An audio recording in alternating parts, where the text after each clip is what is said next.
வணக்கங்க. இன்னைக்கு வந்து சுவையான சுயம் எப்படி செய்யறதுதாங்க பார்க்க போறோம். வாங்க பார்க்கலாம். நான் வந்து பாத்தீங்கன்னா கடலைப்பருப்பு வந்து ஒரு 200 கிராம் கடலைப்பருப்புங்க. இதை வந்து நான் குக்கர்ல போட்டு ஒரு 4 விசில் வாங்கி கொடுக்குறேங்க. இது பாருங்க, இந்த அளவுக்கு நல்லா வந்து வேக்காடு கொடுத்தா போதுங்க. இந்த அளவுக்கு வேக வச்சு தண்ணி எல்லாம் வடிச்சு எடுத்து வச்சுக்கிறேங்க. இப்போ 200 கிராம்னாக்கா இந்த அளவே வந்து வெல்லம் போடணுங்க. நம்ம இப்போ வந்து 200 கிராம் வெல்லங்க. இது கடலைப்பருப்பு என்னவோ அந்த மாதிரி சமமா போட்டீங்கன்னா கரெக்டா இருக்குங்க. இது வந்து தேங்காய் துருவலுங்க. இது வந்து ஒரு 4 ஸ்பூன் தேங்காய் துருவல் எடுத்து வச்சுக்கிறேங்க. இப்போ மிக்சியில போட்டு எல்லாத்தையும் அரைச்சிக்கலாம் வாங்க.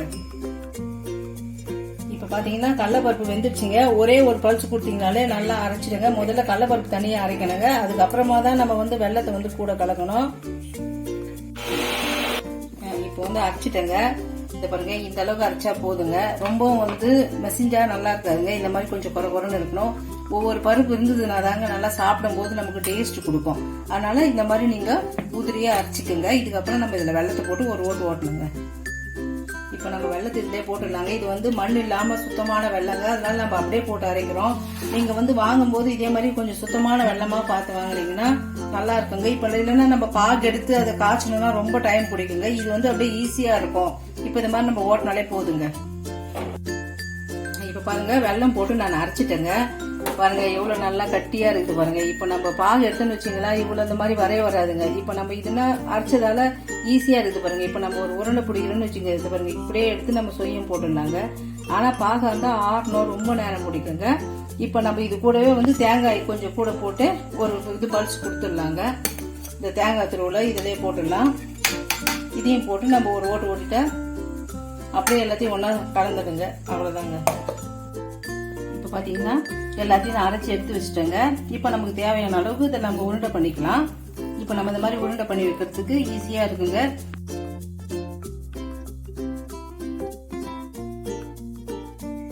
இப்ப நான் எல்லாத்தையும் உருட்டி ரெடியா வச்சுட்டேங்க. இப்ப வந்து நம்ம மேல் மாவு எப்படி கலந்துக்கலாம்னு பாக்கலாம் வாங்க.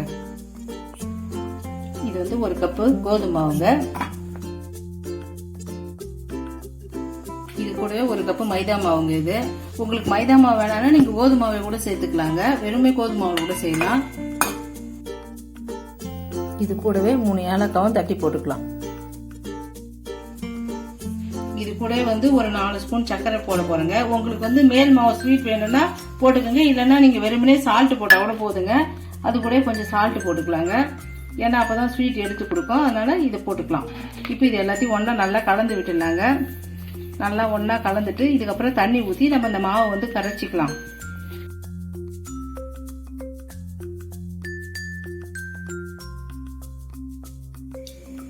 இப்ப பாத்தீங்கன்னா இந்த பதத்துக்கு கரைச்சிக்குங்க. அப்பதான் கரெக்டா இருக்கும்.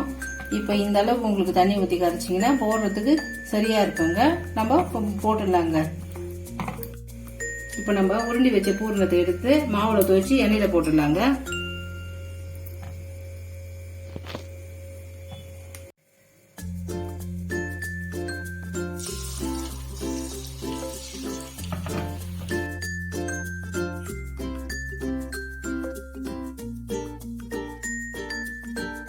இப்ப வந்து நம்ம போட்ட உடனே வந்து திருப்பிடக்கூடாதுங்க. சும்மா ஒரு நிமிஷம் ஆகட்டுங்க. ஏன்னா வெல்லம் போட்டுக்கிறதால வந்து டக்குன்னு வந்து திருப்பினால வந்து அது ஒரு மாதிரி உடஞ்சிடும். மீடியமா தாங்க, தீ வந்து மீடியத்தில் தாங்க நீங்க போடணும். அப்பதான் கருகாம நல்லா வெள்ளையா இருக்குங்க பாக்குறதுக்கு. இப்போ ஒரு நிமிஷம் ஆயிடுச்சுங்க. இது பாருங்க, திருப்பி விட்டேன். எதுவுமே ஒட்டலங்க. ஒன்னோட ஒண்ணு நல்லா பிரிஞ்சு இருக்குது. இப்ப பாருங்க வெந்துடும். சீக்கிரமாவே வந்து ஒரு பக்கம் வெந்துடுச்சு. நம்ம திருப்பிட்டு உடனே எடுத்துடலாங்க. இப்ப வெந்துச்சு பாருங்க, உங்களுக்கு கலர் மாறிடுச்சு. நம்ம அப்படியே எடுத்துடலாங்க எல்லாத்தையும்.